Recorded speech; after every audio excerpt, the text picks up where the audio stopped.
ఓ minor బాలిక పైన అత్యాచారానికి పాల్పడిన దారుణ సంఘటన రంగారెడ్డి జిల్లాలో చోటు చేసుకుంది.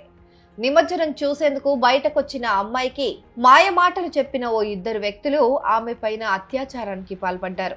ఇద్దరిపైన పోక్సో కేసు నమోదైంది. నిమజ్జనం చూసేందుకు ఇంటి నుంచి బయటకెళ్లిన ఓ మైనర్ బాలిక పైన అత్యాచారానికి పాల్పడిన ఘటన స్థానికంగా కలకలం రేపుతోంది. రంగారెడ్డి జిల్లా యాచారం మండలం నందివనపర్తి గ్రామంలో శనివారం రాత్రి వినాయక నిమజ్జనం చూసేందుకు ఓ మైనర్ బాలిక ఇంటి బయటకొచ్చింది. ఈ క్రమంలోనే అదే గ్రామానికి చెందిన గడాల క్రాంతి, భాషమోని క్రాంతి అనే ఇద్దరు యువకులు అమ్మాయికి మాయమాటలు చెప్పి బలవంతంగా బైక్ పైన గ్రామ శివారు ప్రాంతంలో ఉన్న ఓ ఫామ్ హౌస్ కు తీసుకెళ్లి బలవంతంగా పలుమార్లు అత్యాచారానికి పాల్పడ్డారు. జరిగిన విషయం బాలిక ఫోన్ ద్వారా కుటుంబ సభ్యులకు తెలపడంతో అసలు విషయం బయటపడింది.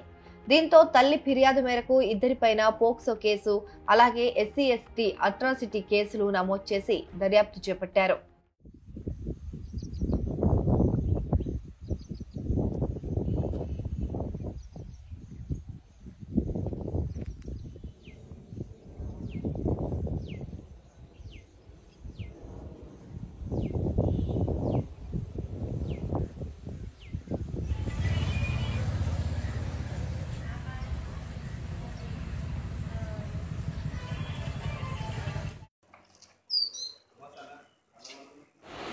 Ini